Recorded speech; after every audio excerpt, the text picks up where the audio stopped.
Mungu akubariki sana kwa kujoini maombi haya. Mimi ni mtumishi wa Bwana ambaye Mungu ameamuru nisimame kwa wakati huu, na hongera kwa kuingia mwezi September. Happy new month to you. This is the month of blessings, the month of miracles, the month of wonders. Huu ni mwezi wa kutoka nje ya kila kifungo, kutoka nje ya kila mateso. We are coming out of every burden, kila mzigo. Huu ni mwezi mzigo unatuachia, tunachomoka kwa jina la Yesu. Sijui ni mzigo gani ambao kwako wewe umekuwa ni mzigo, lakini huu mwezi huo mzigo tunaushusha chini kwa jina la Yesu. Imeandikwa kwamba nira yake ni laini na mzigo wake ni mwepesi. Kwa hiyo tegemea nira yako inaenda kuwa laini katika jina la Yesu, na mzigo wako unaenda kuwa mwepesi kwa jina la Yesu Kristo wa Nazareti aliye hai. Naam, Mathayo sura ya 4 mstari wa 4. Sasa naomba tuanzie mstari wa kwanza, ili Mathayo sura ya 4 kuanzia mstari wa kwanza, alafu tutaendelea. Bwana Yesu asifiwe. Kwanza kabisa tunamtukuza Mungu ambaye ametupa hii neema ya kuandaa maombi haya. Kama mtumishi nimekuwa na wakati mgumu sana wa kuruhusu maombi haya yafanyike, kwa sababu nimekuwa nikibishana na Roho Mtakatifu kutokana na ratiba ambazo nimekuwa nazo za huduma na mpangilio wa huduma, hasa kwa wale ambao watumishi ambao tunashirikiana wanaelewa. Kuna kitu tunakiandaa kwa ajili ya mwezi wa 9 ambacho tunaendelea kukiatamia kwa jina la Yesu, na tunategemea hivi karibuni tarehe za katikati hivi tunaanza, kuna moto unaenda kuwaka. Kwa hiyo wakati Roho wa Bwana ananisemesha juu ya jambo hili, amenisemesha karibu wiki nzima niandae haya maombi, nikawa na bishana, namwambia mbona umenipa mambo mengi ya kufanya, nimebanwa, ratiba yangu ya huduma imebana, kwa nini tena unaniongezea ratiba nyingine? Kwa hiyo nimekuwa na ratiba ya kubishana. Nafikiri mpaka jana nimetoka kanisani, moyo wangu bado unawaka moto. Paulo anasema sasa siwezi kujizuia, maana ni kama moto unawaka ndani. Nafikiri ni Paulo. Kwa hiyo kama moto unawaka ndani, basi nikasema hakuna namna, nikawasiliana mtumishi wa Mungu Mapunda ili tuweze kushirikiana. Na mshukuru Mungu akawa amekubali hapo hapo kwa kumshitukiza jana hiyo. Kwa hiyo tutasimama mimi na Mapunda, mtumishi wa Bwana Mapunda, tutakuwa na wewe katika kipindi hiki cha maombi haya, ambayo itakuwa ni maombi na neno. Bwana Yesu asifiwe. Na kuna kitu ambacho Mungu anataka kukifanya juu ya maisha yetu, ndiyo maana ametuforce tuweze kufanyisha maombi haya. Kwa hiyo ni kuombe uwe mwaminifu. Kuna watu wataanza kuona matokeo leo, na wengine watapata majibu kadri ambavyo tunaendelea kujifunza neno la Mungu. Tutakuwa tunajifunza na kuomba, na msingi mkubwa au thimu kubwa ya maombi haya ni maombi kwa njia ya neno. Maombi ya neno, nguvu ya neno katika kuomba. Watu wengi wamekuwa naomba hawaoni matokeo.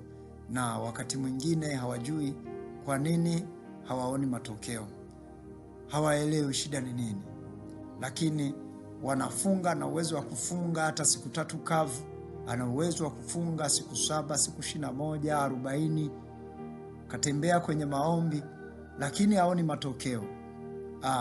Moja kati ya vitu ambavyo vinasababisha watu wengi wasione matokeo ni kuto kuomba kwa neno. Bwana Yesu atusaidie sana. Watu wengi ni wafungaji wazuri, ni waombaji wazuri, lakini hawaombi kwa neno. Sasa leo tunaenda kukufungulia hiyo siri ambayo itakusaidia. Ndiyo maana sasa tuna ujasiri wa kusema kwamba kupitia maombi haya, mbona wewe unaenda kushinda? Mbona hicho kilichokushikilia kinakuachia? Mwingine amekosa amani ndani ya moyo wake, mwingine ana hofu, mwingine anawaza jambo fulani limemtinga. Changamoto ni neno la Mungu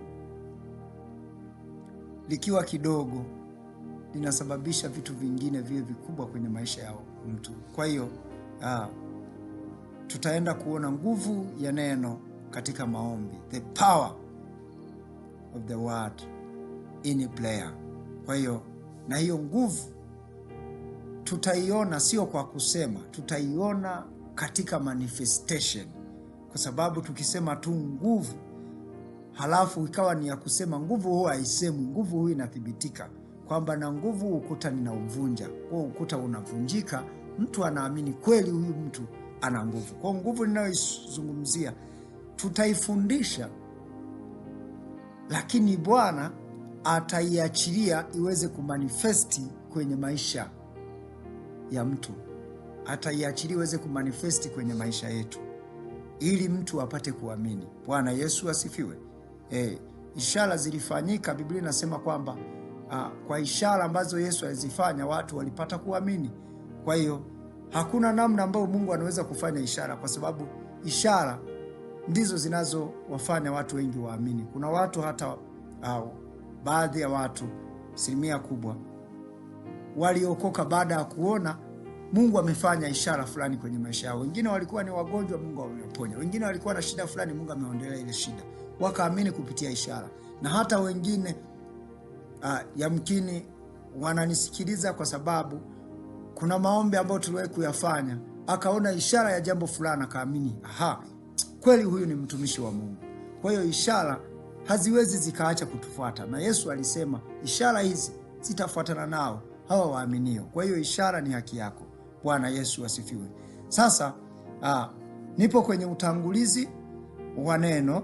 Nimesema nguvu ya neno katika maombi. Aitia atanisaidia kabla hatujasoma hiyo Mathayo sura ya 4 mstari wa 1 hadi wa 4. Biblia inasema kwamba Mungu kitu pekee ambacho anakitazama ni neno. Anaitazama neno ili apate kulithibitisha. Neno pekee ndicho kitu ambacho Mungu anakitazama. Bwana Yesu asifiwe. Kwa hiyo Mungu hatazami kuomba kwa mtu. Mungu analitazama neno ili apate kulithibitisha. Kwa akiwa ndani ya mtu, Mungu akiwa anamchungulia mtu anayelia na kumwomba, haangalii kulia kwake, analitazama neno ili apate kulithibitisha. Mungu hulitazama neno ili aweze kulithibitisha. Neno pekee ndicho kitu ambacho Mungu anakiangalia. Neno. Hakuna kitu kingine ambacho Mungu anakiangalia. Kwa hiyo haangalii kulia, haangalii kulalamika kwa mtu, haangalii kwamba huyu mtu ana shida nyingi. Mungu the only thing ambayo yuko committed nacho ni neno lake. Bwana Yesu asifiwe. Kwa hiyo kufunga hakumtishii Mungu, wala kuomba kwa muda mrefu hakumshitui Mungu. Kinachomshitua Mungu ni neno lake. Bwana Yesu asifiwe. Ndiyo maana amesema kwamba yeye amezikuza ahadi zake kuliko hata jina lake. Ahadi za Mungu ni nini? The promises of God ni vitu gani? Ni neno lake, ni kitu ambacho ameahidi kwenye neno. Kwa hiyo hicho anakithamini kuliko hata jina lake. Hebu fikiria, anathamini kila ambacho amekisema kuliko hata jina lake. Kwa hiyo jina lake ina maana sio kitu tena mbele zake. Anapoliona neno, basi anajivua heshima zake, anajivua kila chochote ambacho kilikuwa ni bora kwake. Anaanza kulitazama neno lake ili aweze kulitimiza. Bwana Yesu asifiwe. Kwa hiyo kumbe kuomba kwetu kusiwe kuomba tu, tuombe katika neno. That's why sasa utaona tukiwa tunaomba tunataja neno, tunaomba kwa neno. Bwana Yesu asifiwe. Kwa sababu hicho pekee ndicho kitakachomhamasisha Mungu, ndicho kitakachomleta Mungu kuweza kujibu maombi. Neno, sio kuomba kwetu kwa muda mrefu, sio kufunga kwetu, sio kurudia kwetu maneno. Bwana Yesu atusaidie sana. Kitakachomshawishi Mungu ni neno la Mungu.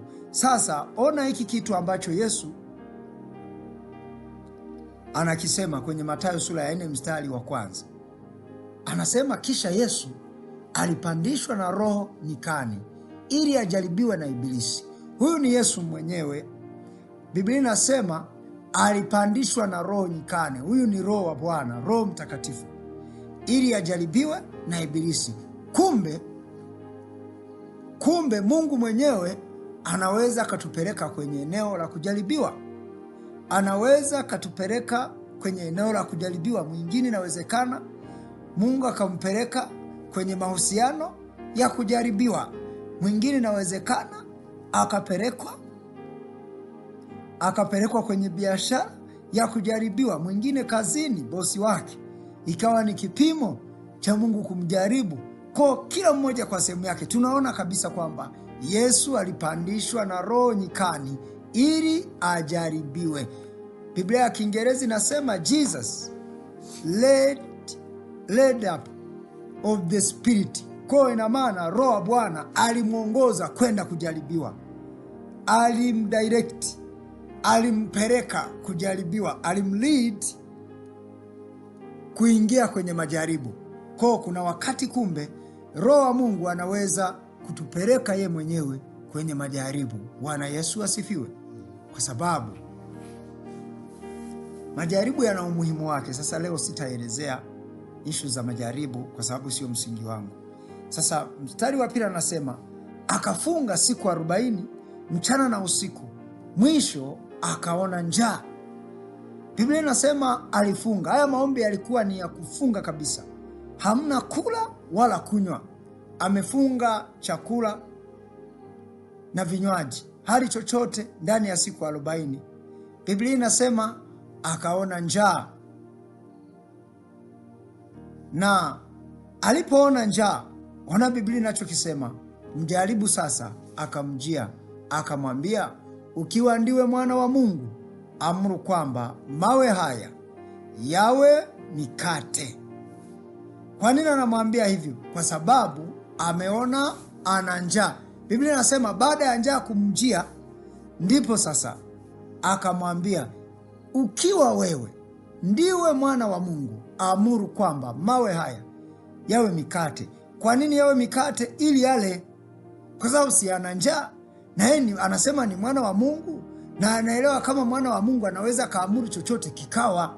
Kwa hiyo kama kinaweza ikawa, sasa aamuru mawe yawe mkate naye apate kula. Bwana Yesu atusaidie sana. Kumbuka, anachoambiwa Yesu sio kwamba hawezi kukifanya, anakiweza kukifanya, lakini ameelekezwa na nani? Nani ambaye anamwongoza? Biblia inasema mwanzoni alipelekwa ili ajaribiwe, lakini anayemjaribu sasa hapo sio Roho wa Bwana. Bwana Yesu asifiwe. Roho wa Bwana yeye alimpeleka sehemu ya kujaribiwa. Anayemjaribu sio Roho wa Bwana. Hapa ambaye ameingia kumjaribu ni Shetani. Bwana Yesu atusaidie sana. Kwa hiyo Shetani anamwambia sasa, geuza haya mawe yawe mikate ili upate kula, maana una njaa. Nini hapa kinatufundisha? Kwa sababu Yesu anajaribiwa katika ule uhitaji wake, ana njaa. Kwa hiyo cha kwanza ni kwamba jaribu huwa linakuja likilenga pale ambapo una shida. Yaani pale kwenye ile changamoto yako ndipo jaribu huwa linatokezea. Ndipo hapo Shetani anajaribu hapo ambapo wewe una shida. Ataangalia una shida kwenye uchumi, atataka kukujaribu kwenye uchumi. Kama ni kazini, akuletee vitu ambavyo unaweza ukaiba kwa mazingira ambayo hakuna hata mtu anaweza kukuona. ili apate kukujaribu. Shetani anatumia mazingira kama hayo. Anajua atakuletea kabisa mazingira ambayo kwamba wewe sasa una shida na pesa. Atakuletea mazingira kwamba hapo unaweza ukachukua hii pesa na hakuna mtu anaweza kukuona hapo kazini ulipo. Atakuletea mazingira. Mwingine ni kwenye eneo la ndoa, anataka kuingia kwenye ndoa. Anaweza sasa akamletea mtu yeyote ambaye hata hafai, lakini mradi tu aoneshe kama huyu mtu anaweza kuoa, hata kama sio wa imani yako, hata hajaokoka, hamwamini Mungu kama unavyomwamini, na hata hujajiridhisha kama ni Mungu amemruhusu, utashtukia umeingia. Mwingine atajaribiwa kulingana na eneo lile ambalo una shida. Ndilo shetani huwa analiangalia na kulitumia. Bwana Yesu atusaidie sana. Sasa mstari wa 4, Yesu anamjibu, anasema imeandikwa. Hili andiko nafikiri analosema limeandikwa, amekoti, liko kwenye Agano la Kale, nafikiri ni kwenye kitabu cha Kumbukumbu la Torati. Mtu hataishi kwa mkate tu, ila kwa kila neno litokalo katika kinywa cha Mungu. Yesu anamjibu kwamba a man shall not live by bread alone, but by every word that comes out of the mouth of God. Nini maana ya haya maneno? Nini maana ya hili andiko? Kwamba mkate ni wa muhimu. Bwana Yesu asifiwe. Kazi ni ya muhimu, ajira ni ya muhimu, ndoa ni ya muhimu, fedha ni ya muhimu, lakini mtu hataishi kwa hicho tu.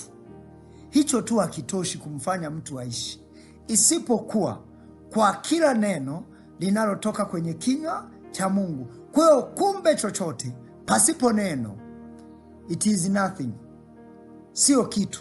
That is the meaning. Yani chochote ulicho nacho pasipo neno la Mungu hakitoshi, hakiwezi kukusaidia. Ndiyo maana unaweza kukuta mtu hata ana kazi kubwa nzuri sana, lakini yule mtu anaishi maisha ya stress sana sana sana, kwa sababu kazi pekee haiwezi kumsaidia mtu. Mwingine inawezekana kabisa ana mme, ana mke, ana watoto, lakini bado haenjoy maisha, kwa sababu mme au mke au watoto hawatoshi kukupa furaha ya maisha yako. Kuna kitu kinatosha kukupa furaha ya maisha yako. Katika hivyo vyote ukijumlisha neno, hapo ndipo utaenjoy maisha. Bwana Yesu asifiwe. Kwa Yesu anamwambia kwamba mtu hataishi kwa mkate tu, sitaishi kwa chakula tu, bali katika kila neno litokalo kwenye kinywa cha Mungu. Kwa neno linalotoka kwenye kinywa cha Mungu, hapo nitaishi nikiwa salama zaidi. Hapo nitaishi nikiwa na amani zaidi. Hapo nitaishi nikifurahia biashara yangu, nikifurahia ndoa yangu, nikifurahia kazi yangu, nikifurahia huduma yangu, nikifurahia mahusiano yangu kwa neno. So ikiwa na maana neno la Mungu likituongoza kwenye mambo ambayo tunayafanya, yale mambo yatakuwa na uhai. Bwana Yesu asifiwe. Kwa sababu anasema tutaishi. Kwa hiyo sasa, ili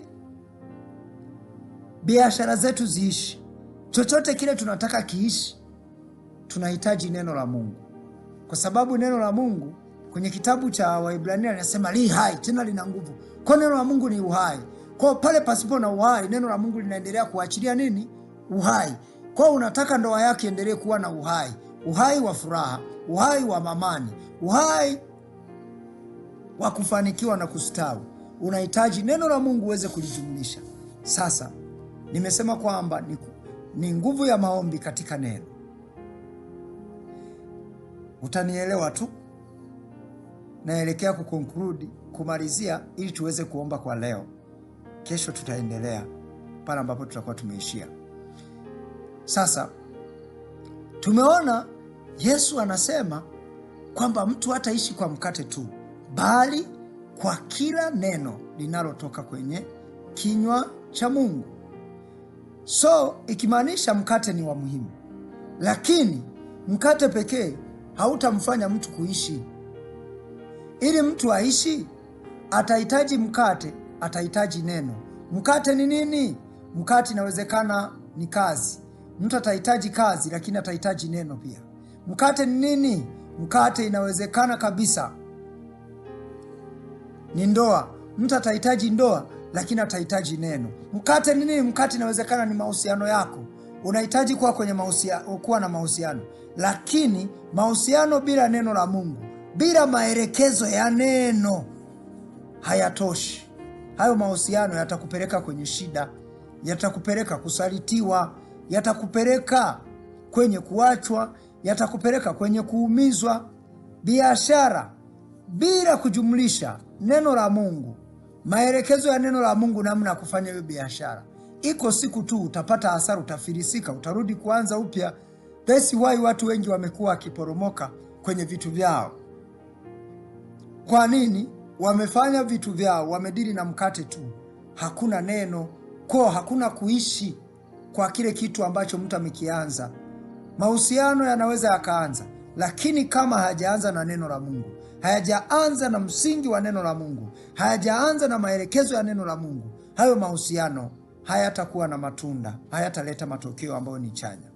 Kwa hiyo chochote ambacho tunakifanya, tunatakiwa tukijumlishe na neno la Mungu. Bwana Yesu asifiwe. That's why mara nyingi nimekuwa nikiwatumia jumbe za neno la Mungu. I cannot pray without the word. Nikikuombea chochote pasipo msingi wa neno, elewa yale maombi yangu ni upepo. Hakuna chochote yanaweza akafanya. The only thing ambacho kinaweza kubadilisha maisha ya mtu ni neno. Sasa Bwana Yesu asifiwe. Ndiyo maana sasa kwa kulijua hilo, tukawawekea utaratibu. Tumeona mwaka huu tuweke na utaratibu wa kalenda kila mwezi, na leo IT atashare kalenda, na nimemwambia tuongeze huu mwezi kwa sababu Mungu ametupa nani ya kufundisha neno. Tutasoma ni sura 4, sio 3 tena. Nimemwambia tutaenda na 4 huu mwezi, labda mwezi mwingine tutashuka kidogo. Sasa neno la Mungu pekee ndilo la kutusaidia sisi kuweza kupenya kwenye vitu vyetu. Bila neno la Mungu vitu vyetu haviwezi vikaishi. Ndoa zetu haziwezi zikadumu, biashara zetu haziwezi kadumu, mahusiano yetu hayawezi yakadumu yakatuletea matokeo yale ambayo tunayataka. Kwa hiyo tunahitaji chochote kile ambacho tunataka kukifanya na tufanikiwe, tuone matokeo, tusimame na neno. Neno pekee ndilo lenye kutusaidia kumthibitisha Mungu kwenye maisha yetu. Kumbuka pale mwanzoni nimesema kwamba Mungu huliangalia neno ili aweze kulitimiza, kulithibitisha. Kitu pekee ambacho Mungu anakiangalia ni neno lake, kwa sababu neno lake ni ahadi zake, na yeye anaziangalia ahadi zake. Biblia imesema huzikuza kuliko hata jina lake. Kwa Mungu anaheshimu kile alichokiahidi kuliko chochote. Ndiyo maana sasa Biblia inatuambia kwamba neno la Mungu ni kweli na amina, yani ni ndio na kweli. Ni neno ambalo ni halisi. Alichokisema Mungu ni halisi, ni sahihi. Biblia inatuambia ya kwamba neno la Mungu limejaribiwa zaidi ya mara 7 kama dhahabu, tena kwenye moto. Kwa hiyo neno la Mungu kama limejaribiwa, neno la kulijaribu ni nini? Ni kuliprove kwamba ni kweli. Kwa limekuwa proved kwamba neno la Mungu ni kweli, linafanya kazi. Imeandikwa apata kuwa na tasa, ni kweli kabisa. Neno la Mungu linaondoa utasa. Imeandikwa apata kuwa na mwenye kuharibu mimba, ni kweli kabisa. Neno la Mungu linaweza kumfanya mtu aliyekuwa anaharibikiwa mimba asiharibikiwe mimba tena. Imeandikwa mtakuwa vichwa na wala sio mkia, ni kweli kabisa. Neno la Mungu linaweza kubadilisha mtu ambaye alikuwa anaonekana ni kilaza, hana uwezo wowote, akawa tishio darasani. Ni kweli kabisa. Imeandikwa ninyi mtakuwa juu tu na wala sio chini. Inawezekana kabisa kuwa juu tu pasipo kushuka chini. Inawezekana, ni kweli, imethibitishwa. Biblia imesema mimi ni Mungu nikupaye nguvu za kupata utajiri. Inawezekana kabisa Mungu kukupa nguvu za kupata utajiri bila kustruggle. Huyo ndiye Mungu ambaye alimwinua Ibrahimu akampa utajiri Sulemani. Huyo ndiye Mungu ambaye alimfanya Danieli kuwa kiongozi mkuu wa serikali. Huyo ndiye Mungu aliyemtoa Yusufu gerezani na kumpa uwaziri. Huyo Mungu ndiye aliyewapa wakina Petro hekima na nguvu ya ajabu ya kuhubiri neno, kiasi kwamba mpaka watu walishangaa kwamba watu hawa tunawajua hawana elimu kabisa, lakini wana hekima ya ajabu kuliko hata wenye elimu. Hayo ndiyo maajabu ya Mungu. Kwa hiyo neno la Mungu ni kweli. Sasa tukishajua hivyo, hatutaishi kwa kuvitegemea vitu vyetu, hatutategemea akili zetu, hatutategemea ujuzi wetu. Ina maana msingi wetu sasa tunausimamisha kwenye neno la Mungu ambalo ndio ahadi zake. Sasa nikiwa na maana, tunapoingia kwenye maombi hatutakiwi kuangalia sisi tuna nini. Bwana Yesu asifiwe. Kumbuka Yesu alikuwa na uwezo wa kugeuza ile jiwe kuwa mkate. Alikuwa na huo uwezo. Hakuangalia na uwezo wake. Yeye alichoangalia ni neno la Mungu, kwamba haya maelekezo ninayopewa yametoka kwa nani? Kwa mimi siwezi nikadipendi na maelekezo ambayo hayatoki kwa Mungu. Mimi kitu pekee ambacho natakiwa kukitegemea ni maelekezo yanayotoka kwa Mungu. Bwana Yesu asifiwe. Haleluya. Sasa kwa maana hiyo, sasa tunapoingia kwenye maombi, msingi wetu tunautengeneza kwenye neno. Hatuutengenezi kwenye CV zetu, hatuutengenezi kwenye elimu zetu, hatuutengenezi kwenye huduma zetu, kwamba mimi nina uzoefu wa kuomba juu ya jambo hili, nina uzoefu wa kufanya. Msingi wetu tunautengeneza kwenye neno. Imeandikwa, amelaaniwa mtu yule amtegemeaye mwanadamu. Chochote kile ambacho wewe umekiweka kuwa tumaini lako nje na Mungu, umekiweka kama cha kutegemea nje na Mungu, basi hicho kitu kinakusababishia laana. Lakini amebarikiwa mtu yule ambaye Bwana ni tumaini lake. Sasa sisi tumaini letu kwa Bwana nini? Ni neno lake. Tunategemea katika Bwana. Sasa na mtu huyo, Biblia inasemaje? Kwamba amtumainie Bwana ni kama mlima Sayuni, hata tikisika. Bwana Yesu asifiwe. Hakuna kitu kitamtikisa, shida hazitamtikisa, maana huyu mtu amemtumainia Bwana. Lakini pia ndo sasa kwenye Warumi anasema, kwa kuwa imeandikwa, kila mtumainie Bwana hata tahayarika, hata aibika, anayetegemea katika neno la Bwana. Matokeo yake Yesu aliweza kumshinda shetani kwa kusimama kwenye neno la Mungu, ingawa alikuwa na uwezo wa kugeuza lile jiwe na kuwa mkate, lakini hakuweza kufanya hivyo kwa sababu yale maelekezo hayakuwa yanatoka kwa Mungu. Kumbuka, neno la Mungu ni chakula. Bwana Yesu asifiwe. Kwa hiyo chakula, fikiria kwa hali ya maisha ya binadamu. Afya ya mtu aliyonayo ya kimwili ni matokeo ya chakula anacho kula. Bwana Yesu asifiwe. Sio mavazi. Afya ya mtu aliyonayo haitegemeani na mavazi, inategemeana na chakula anachokula. Na ndiyo maana mtoto, wazazi utakuta wanagombana naye, wanamlazimisha mpaka ale chakula. Kwa nini ale chakula? Wanajua uhai wa mtu upo kwenye chakula. Pasipo kula, mtoto yule afya yake itazorota, atakuwa legelege, hatapiga hatua. Kwa hiyo kama mwanadamu wa kawaida, mwili huu wa kawaida, ili uwe vizuri, ili uishi, ili uweze kufunction katika hali yake, lazima upate chakula.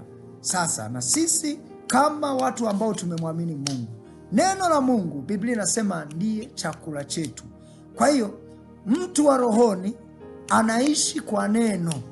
Pasipo neno, mtu wa rohoni ni dhaifu sana, amekonda, huyo atapigwa tu, huyo ataangushwa na kitu kidogo sana, huyo hawezi akapiga hatua, hawezi kufanya chochote kile chenye kuleta matokeo, maana ana njaa, afya yake imezorota, yuko hoihoi, ni dhaifu sana. Sasa watu wengi hawapendi kusoma neno la Mungu,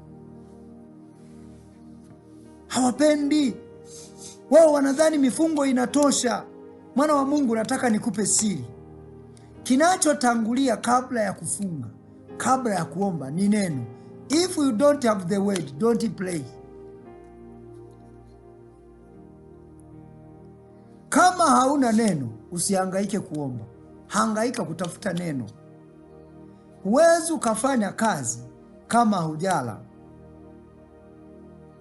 Kiwango chako cha kula kimwili kitaamua hata kazi utakazoweza kuzifanya.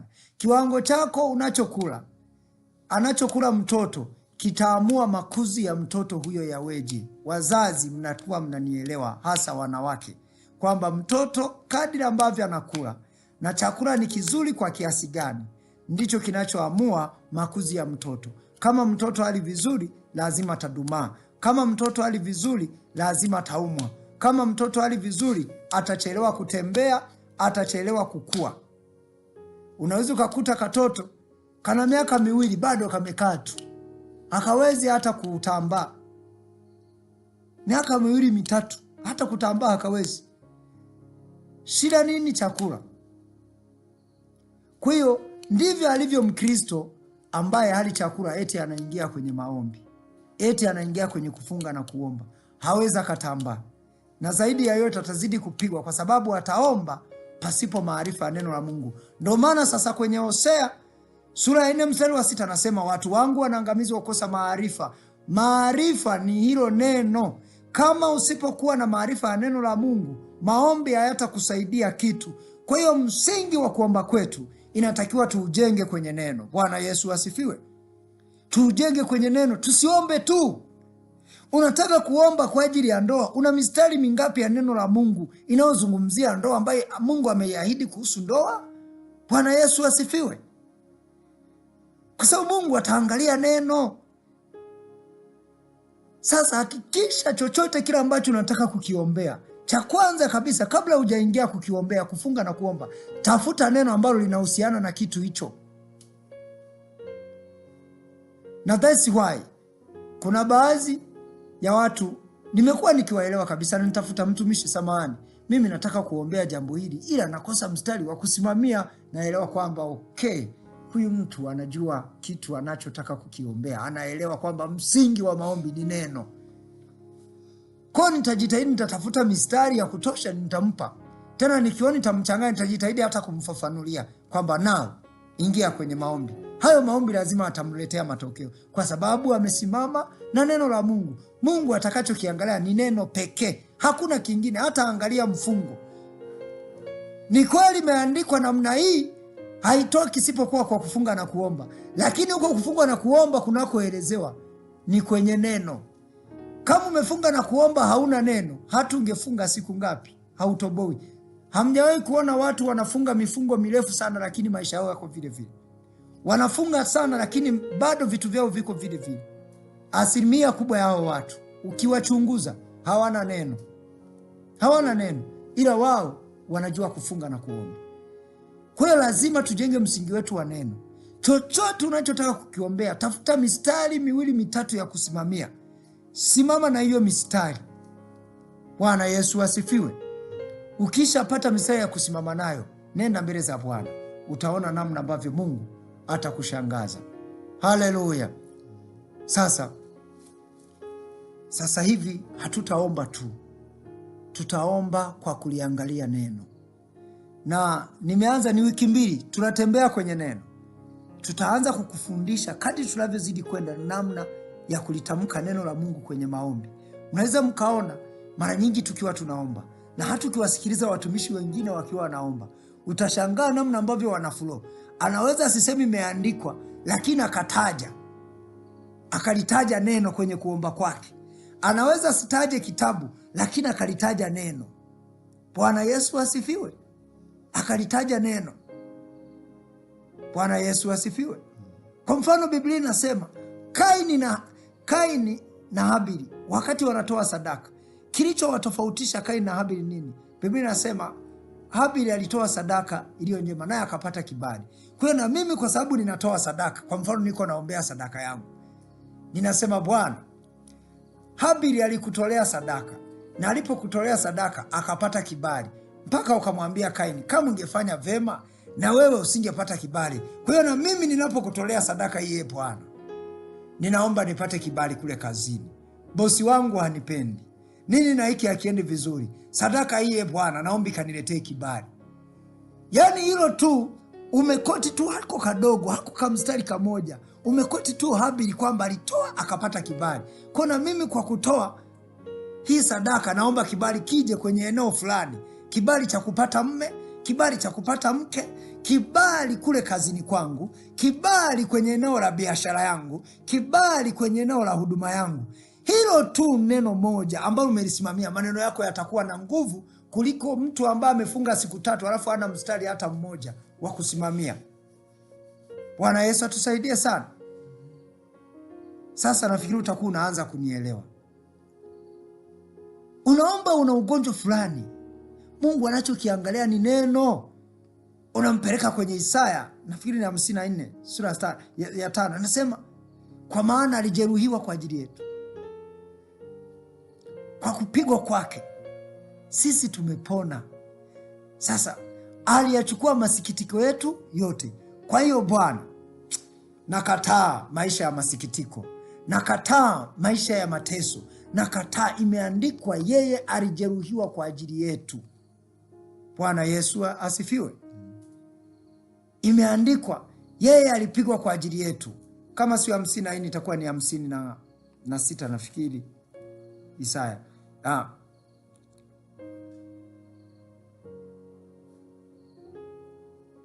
Kati ya 54, 55, 56 humo. Kwa kupigwa kwake sisi tumepona. Kwa hiyo tunaweza tukaona kwamba tunapoingia kwenye maombi yoyote yale lazima tuwe na neno. Sasa homework ambayo ninakupa leo, kwenye kila hitaji ulilonalo, anza kutafuta neno. Anza kutafuta neno. Ni 53:5. Asante sana Margaret. Anza kutafuta neno. Anza kutafuta neno. Search for the word. Tafuta neno. Tafuta neno. Tafuta neno. Tafuta neno. Kwa nini watu wengi wamekuwa wakihangaika kuzunguka kwa watumishi? Mwingine anaingia huku, anaenda huku. Mtu unakuta ana kama maeneo kama 4 5 ya kutafuta maombi. Shida ni nini? Hana neno.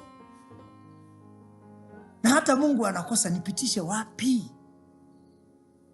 Hana neno. Anaenda nasikiliza huku kidogo, anaenda nasikiliza na huku kidogo, anaenda nasikiliza huku kidogo, anaenda nasikiliza huku. Kwa mwisho wa siku anakuwa ni kama amechanganyikiwa. Akisikia ni kama mtumishi huyo amevuma hivi, anaenda huku. Akisikia huku nimeona tena kuna shuhuda, anahamia tena huku. Akiona tena huku naona kama kuna hiki na hiki, anahamia tena huku. Kwa hiyo maisha yake yanakuwa ni ya kuzunguka. Naomba nikuulize, wazazi wengi ambao kabisa wanajielewa, utakuta wanawazuia watoto wao kula mitaani, kula kwa watu. Kwa nini? Kwa nini mnawazuia watoto wenu wasile kila mahali? Kwa nini mnawazuia?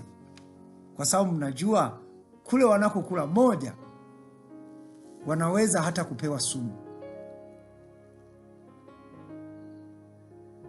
Wanaweza hata wakapewa nini? Sumu. Lakini pia kule wanakokula, kila mzazi kuna namna ambavyo anatamani watoto wake wale. Kwa kule wanakokula, mzazi hajui wanakula nini. Anatamani wale chakula chake cha nyumbani ambacho amekitafuta yeye mwenyewe, amekiandaa yeye mwenyewe. Anajua hichi chakula kitawasaidiaje watoto. Anajua wakila kwingine yamkini uji wao ule sio walishi, au kuna shida fulani, lakini wakila kwake hakuna shida. Kwa lazima uwe na mahali pa kula chakula chako cha kiroho. Hilo ni very very important. Kuwa na maeneo mengi ya kushiriki maombi hakusaidii. Kitakacho kusaidia pekee ni neno la Mungu. That's why you need to have the altar where you can sit and listen to the word of God. Ndipo umuhimu sasa unakuja wa kuwa na madhabahu ya kula neno la Mungu. Kwa mfano, mnaona madhabahu hii inaamini katika miujiza, inaamini katika kuwezekana kwa kila kitu. That's why ninawafundisha na utakuta ninatuma jumbe za maombi ya kuwatamkia. Lakini sio kila madhabahu inaamini hivyo. Na sio kwamba yenyewe sio madhabahu ya Mungu.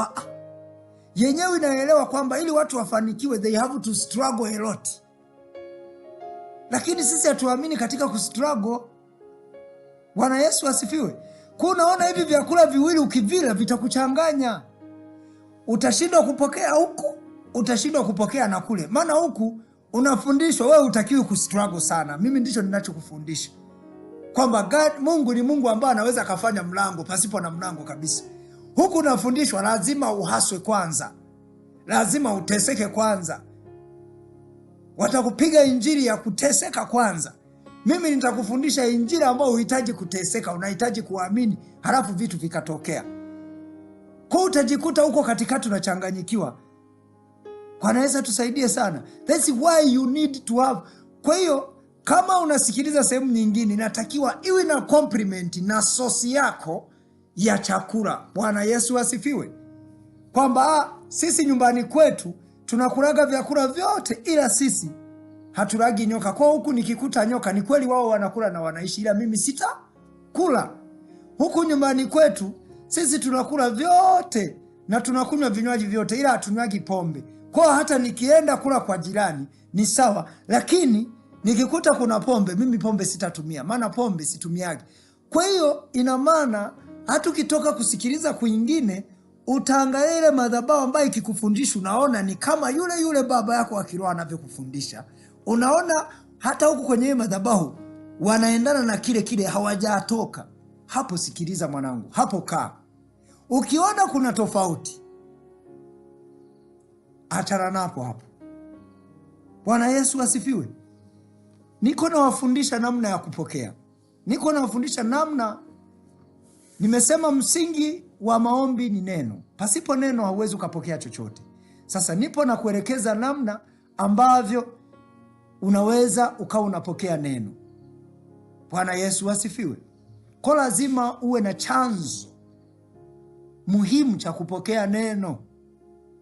Ukisha kuwa na chanzo cha muhimu cha kupokea neno, hivi vingine vinavyokuja kuongezeka, hakikisha havitofautiano na chanzo chako cha kupokea neno. Vikitofautiana vitakutoa kwenye mstari.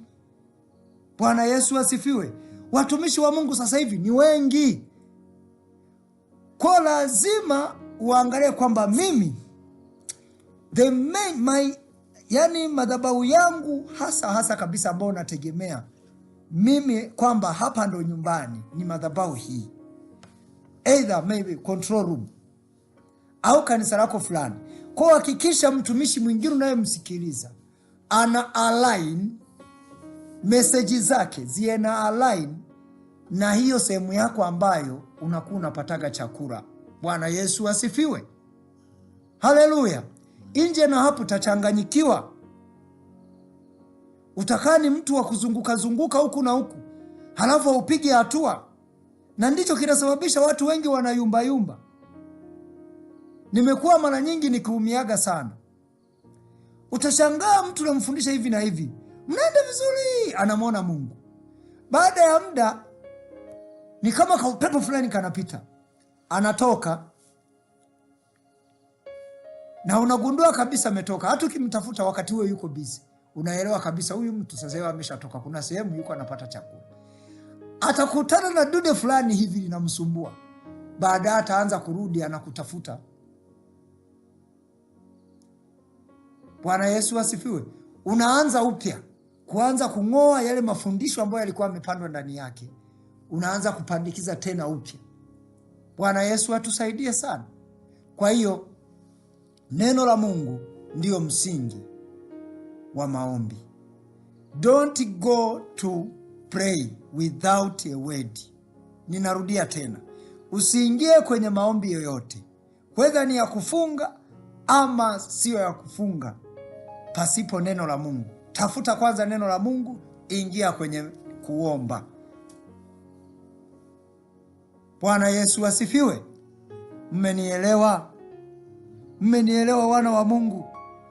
Anza sasa kutafuta neno la Mungu ambalo linahusiana na hicho unachokipitia kwenye maisha yako, hicho ambacho unataka Mungu akutendee. Nimekuwa nikiwashare series, na within this 2 weeks nitawashare series nyingi sana za maombi ya ukiri. Maombi yote utakaokuta ninawapa, utakuta yamejaa neno la Mungu. Kwa nini nafanya hivyo? Kwa sababu ndiyo msingi. Yale tu ambayo nilituma ya watoto yale yameshaleta shuhuda. Kuna watoto maisha yao yamebadilika ya elimu, kwa sababu wamejenga msingi wa maombi. Sasa wanayafanya kwa neno, kwamba neno limesema hivi na hivi, kwa hiyo na mimi ninaomba hivi na hivi. Wanaona matokeo. That is the only way tunashinda. Hakuna namna nyingine ambayo tunashinda pasipo neno lake. Naomba sasa usimame hapo ulipo, tufanye maombi kwa muda mfupi, halafu nikuachie. Leo ilikuwa ni siku yetu ya ufunguzi. Nilikuwa nafanya tu utangulizi. Kuanzia kesho tutaingia ndani zaidi, tutafundishana mpaka namna ya kuanza kuomba sasa kwa kutumia neno la Mungu, how to go, na namna ambavyo unazalisha muujiza kwa kutumia neno la Mungu. Inawezekana wana wa Mungu, inawezekana. Kwani mimi napata wapi ujasiri wa kumwambia mtu kwamba wewe kuanzia leo shida yako hii imeisha? Napata wapi wewe ujasiri? Ni neno, na hiyo shida inaisha kweli. Napata wapi ujasiri wa kukwambia wewe ugonjwa ulionao kesho utakuwa umepona, na huyo mtu kwenda anapona? Napata wapi wewe ujasiri? Ni neno, hakuna kingine. Ni neno. Mimi nitakaposema wewe umebarikiwa, nina mistari kama 7, mistari kama 3 mingapi ambayo inahusu blessing, inahusu kubariki mtu. Kwa ninaelewa nimembariki huyu mtu, lazima kweli atabarikiwa. Kwa sababu sijalitamka tu from nowhere, nimelitamka linatoka kwenye roho yangu, ambapo kumesheheni, kuna maandiko kama 3 yanayohusu kubarikiwa. Kwa namtamkia nikiwa na maana. Kwa siitamki tu from nowhere. Nikutamkia kwamba sasa unakuwa tajiri. Sikutamki tu from nowhere. Nina backup mistari ndani yangu ambayo niko naiwaza, inayohusiana na utajiri, kuhusiana na ahadi za Bwana juu ya utajiri. Kwa nina uhakika. Bwana Yesu asifiwe. Hicho ndicho kinachonipa ujasiri. Sisemi tu from nowhere. Fikiria tu hizi jumbe ninazoziandika. Unafikiri ni kila mtumishi ana uwezo wa kuziandika au anaziandikaga?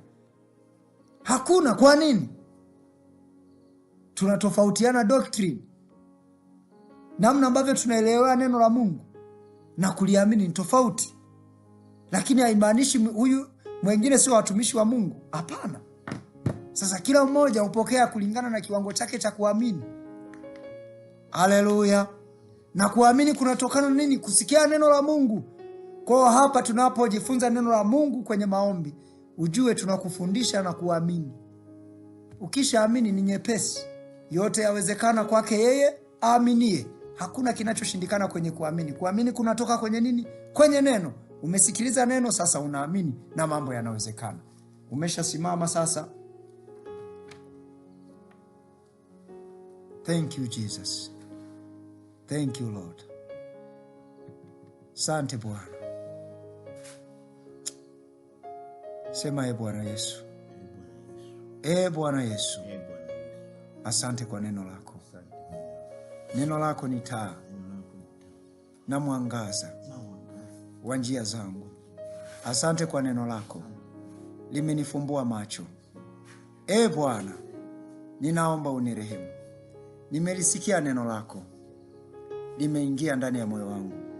Naomba unisamehe kwa namna yoyote ile ambayo nimekuwa nikilaumu ya kwamba haufanyi vitu kwenye maisha yangu. Nimekuwa nikijisikia vibaya kutokana ninavyofunga na kuomba bila kuona matokeo. Bwana, kumbe siri imejificha katika neno lako.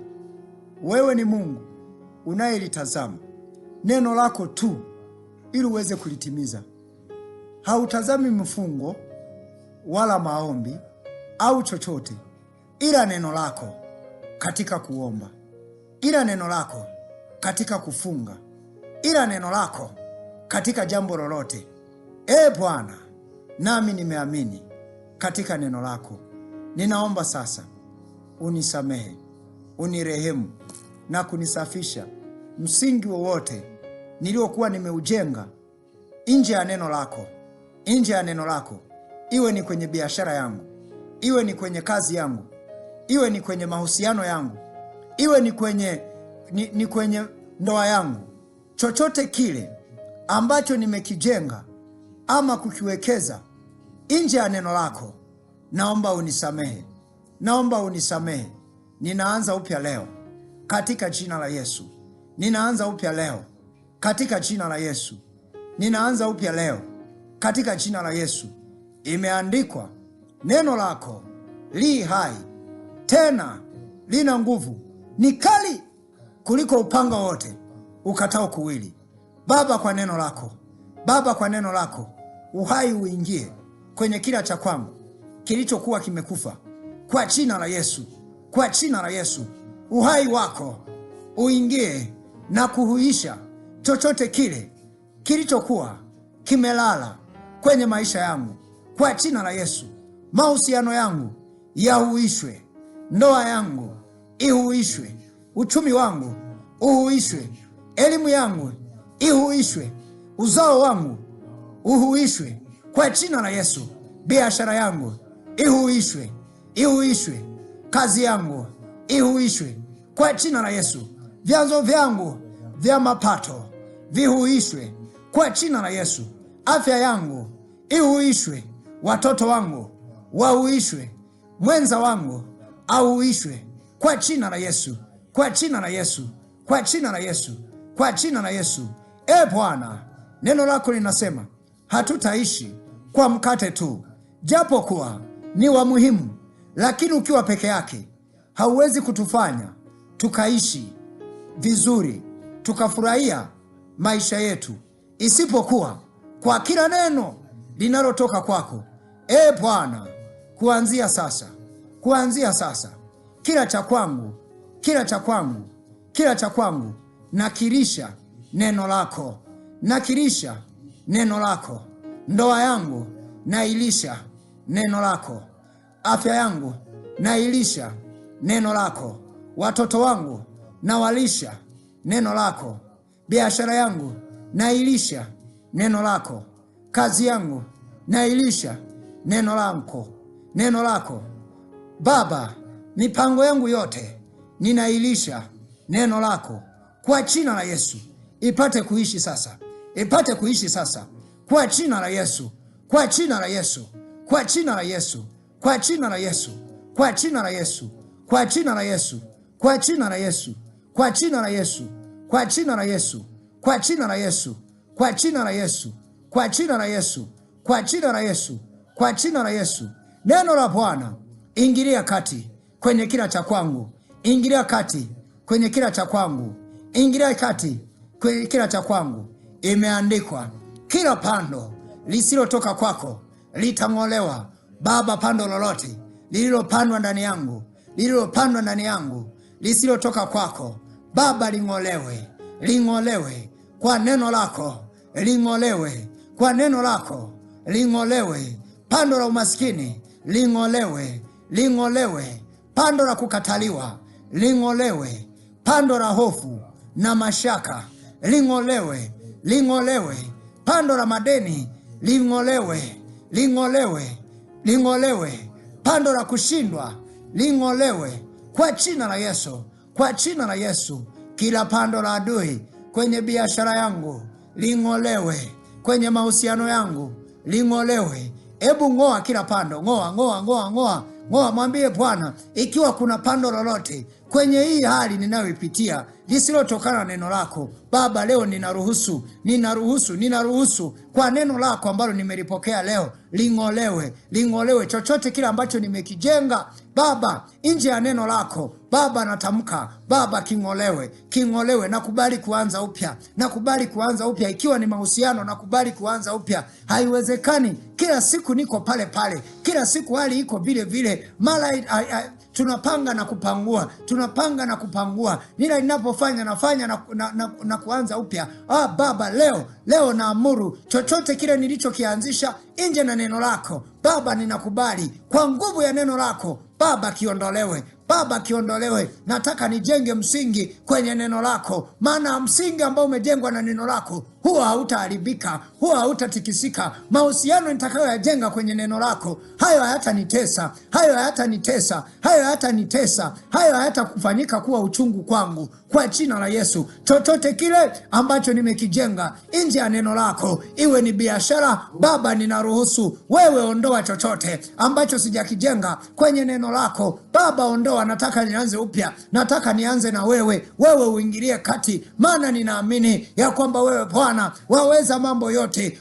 Ni wewe Yesu, wewe ulisema hiyo nyumba ambao wengine wanaijenga kwa miaka 40, wewe Bwana waweza kuivunja na kuijenga ndani ya siku 3.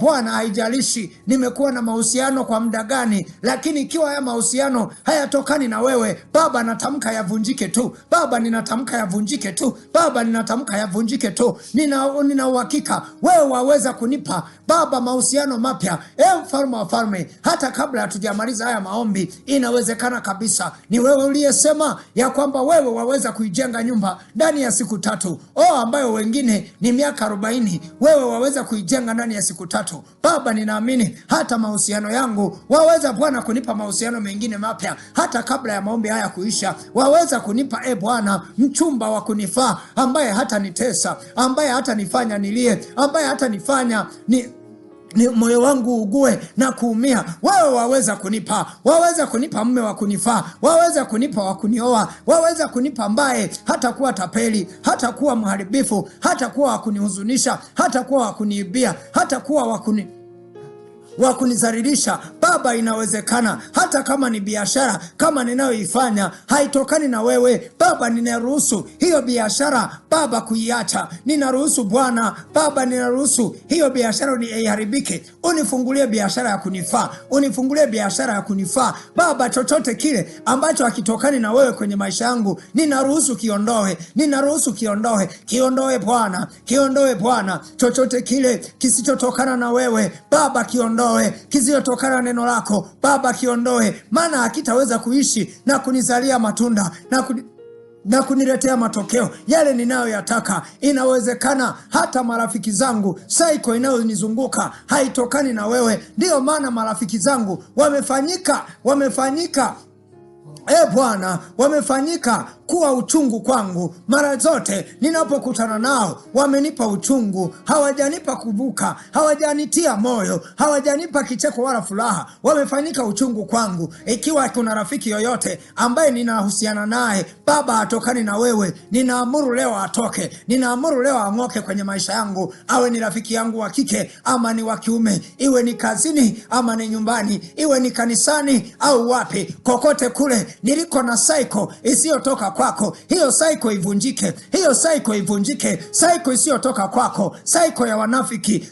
wanafiki. Wao wanategemea kupata tu kutoka kwangu, ila wao hawezi kunisaidia chochote. Baba, hiyo saiko ivunjike Baba, hiyo saiko ivunjike, hiyo saiko ya kinafiki Baba ivunjike, hiyo saiko ya kinafiki Baba ivunjike, hiyo saiko ya kinafiki Baba ivunjike, hiyo saiko ya kinafiki Baba ivunjike. Hao watu wanaokuwa na mimi, wao wakinihitaji tu, ila mimi ninapowahitaji wao hawaonekani kunisaidia. Hiyo saiko imetengenezwa na giza, ili kuachilia huzuni kwenye maisha yangu, ili kuachilia maumivu kwenye maisha yangu, ili kunisaliti, ili kunifanya niumie, ili kunifanya niwe ni mtu wa stresi. Baba, hiyo saiko naivunja kwa jina la Yesu, naivunja kwa jina la Yesu. Rama siteri na makasete, kora makasakata, remo kosikateri na mokosiata. Yes, Yes, ndivyo mambo makubwa yanatokea sasa. Ndivyo mambo makubwa yanatokea. Wewe mruhusu Mungu aingilie kati. Mruhusu Mungu aingilie kati. Biblia inasema ya kwamba yule ambaye atakubali kujikana na kumfuata Kristo, huyo ndiye atakayeokoka. Lakini pia yule ambaye atakubali kuacha vyote kwa ajili ya Kristo, huyo ndiye atakayepona. Kubali. Inawezekana uko kwenye mahusiano na hayo mahusiano yanakutesa, lakini mahusiano haya hayajatokana na Mungu. Ruhusu Mungu ayabadilishe. Ruhusu Mungu aharibu hayo mahusiano ili akupe mahusiano ambayo hayatakutesa. Ruhusu. Wewe haujafunga ndoa, kwa nini uteseke kwenye hayo mahusiano? Kwa nini kubali? Ruhusu. Rama sitateri na makaseti. Mwambie Bwana yavunje. Haiwezekani. Mwambie Bwana yavunje. Kama ni kuchoka, nimechoka. Kama ni kuhangaika, nimehangaika, yatosha sasa. Nataka kuvuka hapa. Chochote kile ambacho hakitokani na wewe kwenye maisha yangu, nimekuruhusu Bwana. Hilo pando ling'olewe. Imesema litang'olewa na wewe. Baba, nimekuruhusu. Ling'owe ndani yangu. Hiyo saiko ya marafiki wasiofaa, wameinuliwa na giza, wameinuliwa na kuzimu ili wanitese, ili wasababishe maumivu. Kila siku ni uchungu. Hamna siku ninafurahia kuwa nao. Ninaonekana ni mtu wa kukataliwa. Baba, naomba Mungu uyavunje hao mahusiano. Najua wako watu, maana imeandikwa wewe utaniinulia watu wa kila kabila, wa kila taifa kwa ajili ya maisha yangu. Baba, watu wowote wale ambao ninahusiana nao lakini hawajatoka kwako, Baba, ninaamuru waondoke, waachie mahusiano, waniachie Baba, katika jina la Yesu. Moyo wangu waachie kuanzia leo.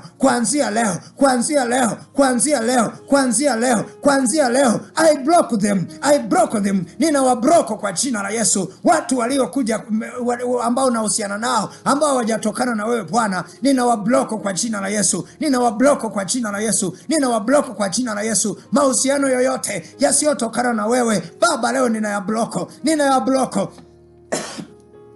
Kuna mtu anapona leo. Kuna mtu anapona. Moyo wake unapona. Hauwezi ukaishi maisha ya stressi. Leo neno limekuja kwa ajili yako katika jina la Yesu. Natamka hayo mahusiano hayawezi kukuua kwa jina la Yesu. Hayo mahusiano hayawezi yakakufanya ukaishi bila amani katika jina la Yesu. Kila mahusiano yasiyotokana na Bwana ninayavunja kwa jina la Yesu. Baba, ninavunja mahusiano yoyote yasiyotokana na wewe. Ninayavunja kwenye maisha ya watu hawa. Ninayavunja kwa jina la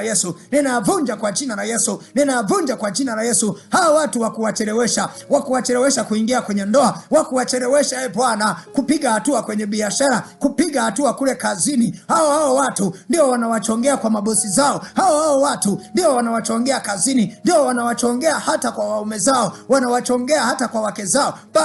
Baba, ninavunja hiyo cycle, naivunja leo. Naivunja kwa jina la Yesu. Sauti yangu inaisikia, maana hiyo cycle ni ya kiroho. Imeundwa ni kweli inaonekana kimwili, lakini chanzo chake ni cha kiroho. Nami kwa kuwa nimesimama katika ulimwengu wa kiroho, Baba, na roho haizuiliwi kwenda kokote. Ninaenda kokote kule waliko Baba. Saa hii popote pale walipo, ninatangaza kuvunja au mahusiano. Ninawatoa kwenye mioyo yao, ninawatoa kwenye nafsi zao, ninawatoa kwenye mawazo yao, ninawatoa kwenye fikira zao. Nina block kwa jina la Yesu. I block that communication. I block in Jesus name. Ninavunja au mahusiano, ninavunja au mawasiliano. Hapata kuwa na kuwasiliana tena kwa jina la Yesu.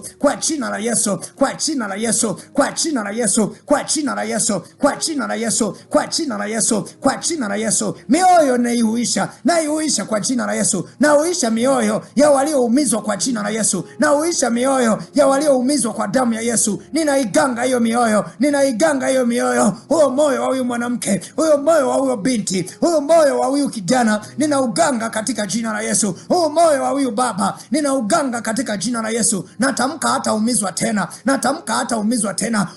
Yesu, ninakutukuza, maana wewe umeyachukua masikitiko yetu Baba, na ninakataa. Huyu mtu hatasikitika tena, hataishi maisha ya kusikitika tena, hata kuwa na mahusiano ya kusikitika tena, hata kuwa na biashara ya kumsikitisha tena, hata kuwa na kazi ya kumsikitisha tena, hata kuwa kwenye ndoa ya kumsikitisha tena. Ndoa yake inapona, mahusiano yake yanapona, biashara yake inapona, watoto wake wanapona kwa jina la Yesu Kristo, kwa jina la Yesu Kristo. Rina mahasia terina ma seterina moko seketerina moseterina moko sakata kora mohusia terina masataya ramoko seke remoko siata kora makaseke remoko setete remoko siatata neremoko sia nara mahasia tete remo seterina moko seke rina moko sikata rama kasekete rina moko siata. Baba katika jina la Yesu, Baba katika jina la Yesu, Baba katika jina la Yesu. Ole rikamaka sete. Neno lako linasema katika Yeremia ya kwamba Bwana ulimfanya kuwa nabii ili kuvunja na kubomoa. Katika jina la Yesu nami navunja na kubomoa kila kisichotokana na wewe kwenye maisha yetu. Leo kinavunjika, leo kinavunjika, na kivunja kwa jina la Yesu, na kivunja kwa jina la Yesu. Navunja, navunja, navunja kwenye maisha, navunja, navunja kwa huyu mwanamke, navunja kwa huyu mwanaume, navunja kwa huyu binti, navunja kwa huyu kijana, navunja kwenye hiyo ndoa, navunja kwa hayo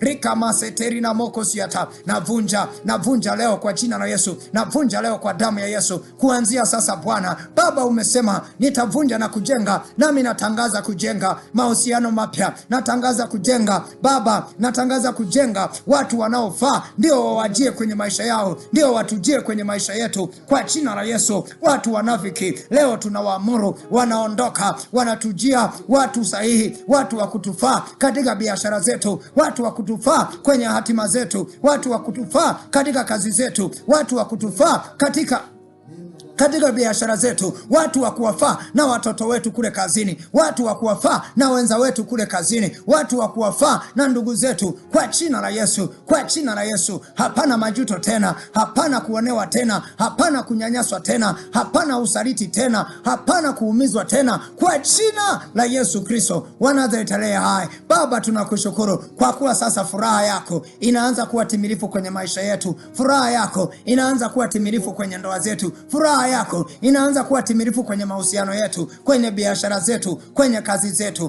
katika jina la Yesu. Na wewe Bwana umesema ya kuwa Bwana njia za mtu zikikupendeza wewe Bwana humpatanisha hata na maadui zake. O yule bosi ambaye Bwana tulikuwa tunagombana, sasa Bwana unanipatanisha naye, anaanza kunipenda, anaanza kunipendelea, anaanza kunipa fursa inapotokea kazini na kuwa wa kwanza kupata hiyo fursa katika jina la Yesu, katika jina la Yesu, katika jina la Yesu. Naanza kupata kibali kule kwenye biashara, kule kwenye biashara unanipatanisha na wale waliokuwa wananichukia, wanaanza kuja kununua kwangu, wanaanza kuja kuchukua vitu kwangu kwa jina la Yesu Kristo, kwa jina la Yesu Kristo. Kule kazini wale waliokuwa wananichukia wanaanza kunipenda sasa katika jina la Yesu, katika jina la Yesu, katika jina la Yesu, katika jina la Yesu, katika jina la Yesu, katika jina la Yesu, katika jina la Yesu, katika jina la Yesu. Sasa ninapiga hatua, sasa ninasonga mbele, kibali chako kiko juu yangu katika jina la Yesu, katika jina la Yesu. Ninaingia mahali ambapo sikutakiwa kuingia, naingia kwenye ile ofisi ambayo sikutakiwa kuingia, sasa ninaingia katika jina la Yesu. Ninapata ile fursa ambayo sikuweza kuipata hapo kabla. Baba ninaipata hiyo fursa, ninaipata hiyo fursa, hiyo fursa ya promotion ninaipata katika jina la Yesu.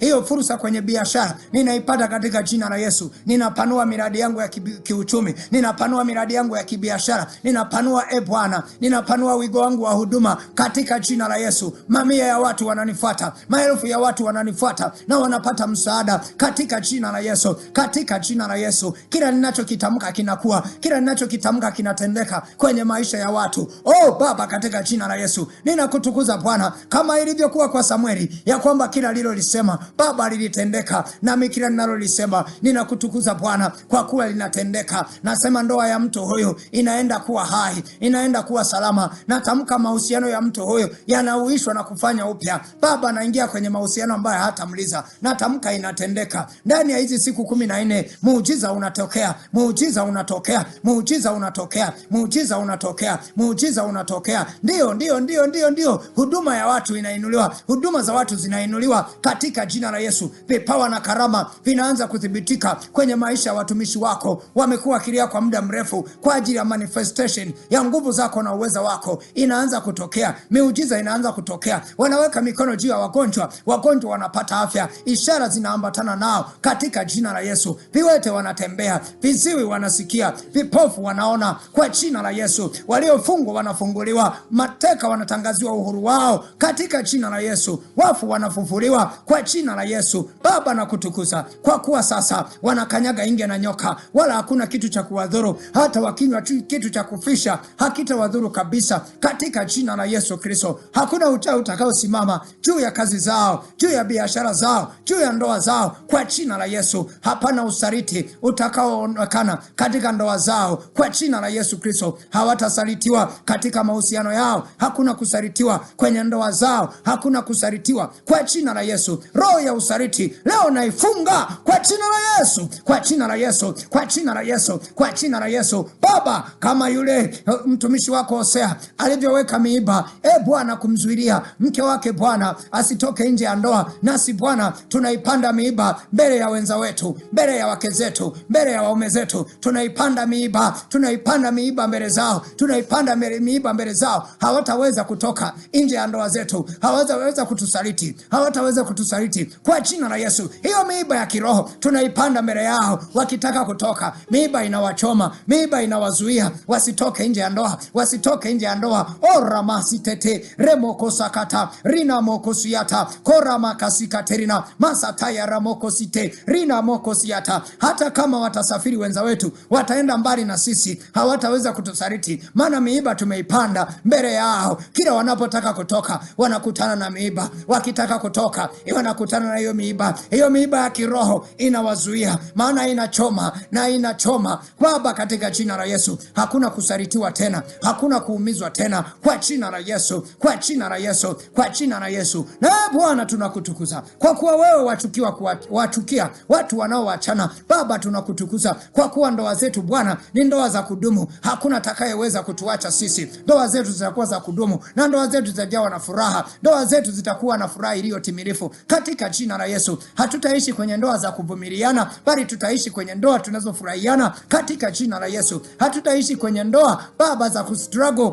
bali tutaishi kwenye ndoa ambazo Bwana zimejawa na neema na wepesi katika kila jambo kwa jina la Yesu. Imeandikwa ndoa na iheshimiwa na watu wote. Baba, ndoa zetu zinaheshimiwa, zinaheshimiwa. Hata makahaba wanaziheshimu ndoa zetu sasa. Majirani zetu lazima waziheshimu ndoa zetu sasa. Ndugu zetu lazima waheshimu ndoa zetu sasa. Hata wasiotujua, ndoa zetu lazima ziheshimiwe. Baba, naiweka alama juu ya mwenza wangu, naiweka alama juu ya mwenza wangu. Lazima ndoa yangu iheshimiwe, lazima ndoa yangu iheshimiwe kwa jina la Yesu. Natamka ndoa yangu inaheshimiwa, natamka ndoa yangu inaheshimiwa, natamka mahusiano yangu yanaheshimiwa, natamka biashara yangu inaheshimiwa, natamka kazi yangu inaheshimiwa, natamka huduma yangu inaheshimiwa kwa jina la Yesu, kwa jina la Yesu. Baba, ninakataa aibu katika kila eneo la maisha yangu. Imeandikwa akutumainie wewe hata tayarika. Nakataa aibu kwenye ndoa yangu, nakataa aibu kwa watoto wangu, nakataa aibu katika huduma yangu, nakataa aibu katika kazi yangu, nakataa aibu kwenye uwekezaji wangu, nakataa aibu kwenye kila eneo katika jina la Yesu. Kwa watoto wangu wa kimwili na wa kiroho, aibu naikataa, aibu naikataa, aibu naikataa kwa jina la Yesu. Baba, kama ni kuaibika imetosha sasa. Imeandikwa kila jambo lina wakati wake.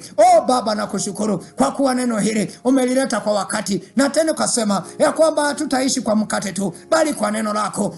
Kwa neno ambalo tumelipokea leo Baba, hapata kuwa na aibu tena kwenye maisha yetu, hapata kuwa na aibu tena kwenye ndoa zetu, hapata kuwa na aibu tena kazini kwetu, hapata kuwa na aibu tena kwa watoto wetu kwa jina la Yesu, kwa jina la Yesu. Hakuna tukio litakalofanyika kutuletea aibu sisi, hakuna jambo litakalofanyika kusababishia aibu kwenye maisha yetu kwa jina la Yesu, kwa jina la Yesu. Heshima Bwana ndio chaguo letu. Heshima inatujia katika ndoa zetu, heshima inakuja kwenye kazi zetu, heshima inakuja kwenye huduma zetu, heshima inakuja kwenye biashara zetu, heshima inakuja katika jina la Yesu. Wale waliotudharau Baba, heshima inainuka, maana Mungu umetuinua, umekusudia kutuinua Baba. Ndani ya huu mwezi wa 9 Baba, tunainuliwa, biashara zetu zinainuka, ndoa zetu zinaheshimiwa, watoto wetu wanafaulu, watoto wetu wanafanya vizuri katika masomo yao katika jina la Yesu Kristo. Baba, wenza wetu walio wadhaifu wanapona Bwana, kwa jina la Yesu. Heshima inatujia, heshima inatujia, heshima inatujia, maana imeandikwa, kwa kuwa tulikuwa thamani Baba machoni pako, Mungu wa mbinguni. Baba, umetupenda na kutuheshimu Baba. Asante kwa kuwa umeahidi ya kwamba tukikutumikia heshima kutoka juu itatujia. Hiyo heshima Bwana, hiyo heshima Bwana inakuja kwenye kila eneo la maisha yetu, inakuja kwenye kila eneo la maisha yetu. Magonjwa yanatuachia Baba, yanatuachia madeni Bwana.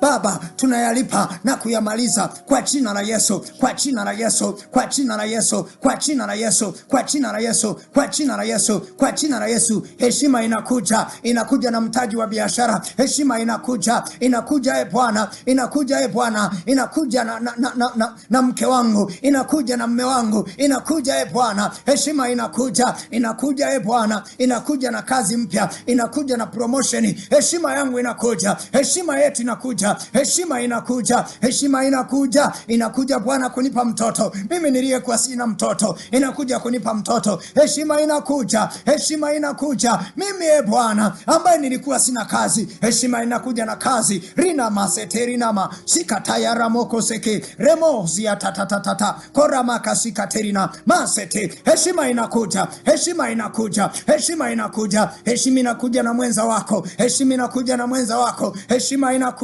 inakuja na kampuni yako, heshima inakuja na duka lako, heshima inakuja na biashara yako, heshima inakuja na mtaji wako. Heshima ya Bwana, heshima ya Bwana inakuja, inakuja na mume wako, inakuja na mke wako, inakuja na kufaulu kwako, inakuja kukuletea matokeo, inakuja kukuletea matokeo ya namna ambavyo umeshinda, ya namna ambavyo umepata kibali, ya namna ambavyo umepata promotion, katika jina la Yesu, katika jina la Yesu. Baba, asante kwa kuwa tunainuka sasa na kuangaza, maana nuru yako imetujia, nuru yako imetujia. Tunaangaza kwenye uchumi, tunaangaza kifedha, tunaangaza kwenye biashara, tunaangaza kwenye afya, tunaangaza kwenye ndoa zetu, tunaangaza kwenye uzao, tunaangaza katika jina la Yesu, tunaangaza katika tulifanyalo kwa jina la Yesu. Sisi sio wa kawaida tena, sisi sio wa kawaida tena kwa jina la Yesu, sisi sio wa kawaida tena kwa jina la Yesu. Ndiposa tunapata ujasiri ya kwamba tunashinda na zaidi ya kushinda katika yeye aliyetutia nguvu kwa jina la Yesu. Tunashinda katika jina la Yesu, tunashinda hiyo tenda tunaipata sisi katika jina la Yesu. Tunashinda kwenye hiyo kazi, kwenye hiyo interview tunashinda sisi, katika hiyo nafasi tunashinda sisi, kwenye hiyo promotion tunashinda sisi, tunashinda sisi, ndio tunashinda sisi katika jina la Yesu. Satan, you are the loser, Jesus is the winner. Karamoko siata korina moko sete. Shetani umeshindwa katika jina la Yesu. Na Yesu, wewe umeshinda, umetushindia sisi, umetushindia kwenye ile nafasi, umetushindia kwenye ile kazi, umetushindia kwenye ile frame ambayo tulikuwa tunahitaji, umetushindia kwenye ile biashara ambayo tulikuwa tunahitaji, umetushindia Bwana kwa yule mwanaume ambaye Bwana alitakiwa, Bwana ambaye tulikuwa tunahitaji, umetushindia kwa yule binti ambaye Bwana tulikuwa tunahitaji, umetushindia Bwana kwenye hiyo ndoa. Tunaingia kwa ushindi katika jina la Yesu, katika jina la Yesu, katika jina la Yesu, katika jina la Yesu, katika jina la Yesu, katika jina la Yesu. Baba, katika jina la Yesu, I can't be poor, I refuse to be poor. Nakataa umasikini, nakataa kuwa maskini kwa jina la Yesu. Rina makasiata remoko sata. Asante Yesu kwa kuwa wewe ulifanyika kuwa masikini ili mimi niwe tajiri. Sasa umasikini, utajiri unanijia, utajiri unanijia, maana wewe niwe Mungu unipae nguvu za kupata utajiri. Hizo nguvu nazipokea. I accept your power to go into richness katika jina la Yesu. Ninapokea hizo nguvu za kuingia katika utajiri, hizo nguvu Bwana za kuingia katika utajiri tunazipokea kwa jina la Yesu, tunazipokea kwa jina la Yesu, tunazipokea kwa jina la Yesu. Biashara zetu hazitapata hasara tena kwa jina la Yesu. Kazini kwetu hatutapata hasara, hakuna chochote kitakachotupa hasara kwa jina la Yesu. Baba, tumechagua uzima, uzima uko katika neno lako, na kwa kuwa tumelichagua neno lako, kila cha kwetu Bwana kinapokea uzima. Biashara zetu zinapokea uzima, ndoa zetu zinapokea uzima, mahusiano yetu yanapokea uzima, masomo yetu yanapokea uzima katika jina la Yesu. Watoto wetu wanapokea uzima, wenza wetu wanapokea uzima, kila cha kwetu kinapokea uzima, huduma zetu zinapokea uzima katika jina la Yesu Kristo wa Nazareti aliye hai. Asante Bwana, mshukuru Bwana. Thank you Jesus. Baba, tunakushukuru, wewe ni mwaminifu. umefanya tena. Tunakubariki Bwana. Sante Jehova kwa ajili ya yote haya, katika jina la Yesu Kristo wa Nazareti hai. Amen. Leo nenda ukaone nguvu ya neno la Mungu kwenye maisha yako. Nenda ukaone nguvu ya neno la Mungu kwenye maisha yako. Kaone nguvu ya neno kwenye maisha yako. Kaone nguvu ya neno kwenye maisha yako. Kaone nguvu ya neno kwenye maisha yako. Neno la Mungu lina nguvu. Unaweza kuwa unataka kukutana kwa mfano na mtu fulani mkubwa. Kuna wakati mwingine fedha haziwezi zikakusaidia. Unaweza ukaonga na nini, lakini bado fedha isikusaidie. Lakini ukipata maelekezo kutoka kwa bosi wako, akakuandikia tu kimemo cha kukutana na mtu fulani, kile kimemo kienda hata getini, wakikisoma tu ameandikiwa na fulani, wanakuruhusu. Mpaka walinzi wanaanza kupigia saruti, wanakuruhusu upite haraka haraka, uhitaji hata kupanga foleni. Kimemo. Sasa kimemo hicho ni neno la Mungu. Kimemo hicho ni neno la Mungu. Nami natamka Bwana akupe kimemo cha kuingia kwenye hiyo ndoa. Bwana akupe kimemo cha kuenda kufanya hiyo biashara na kufanikiwa. Bwana akupe kimemo kitakachokuletea wateja kwenye biashara yako. Bwana akupe kimemo ambacho kitakumfanya huyo binti akukubali, huyo kijana akujie katika jina la Yesu, hiyo ndoa njema ikujie katika jina la Yesu. Akupe kimemo ambacho kitakupa kibali kisicho cha kawaida kwa mume wako. Akupe kimemo ambacho kitakupa kibali kisichokuwa cha kawaida kwa mke wako.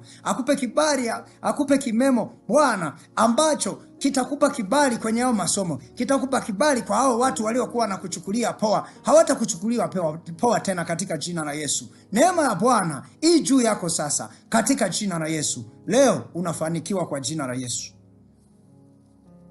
Huu ndo mwezi tunatoka nje ya kila kilichokuwa kinatushikilia. We are going out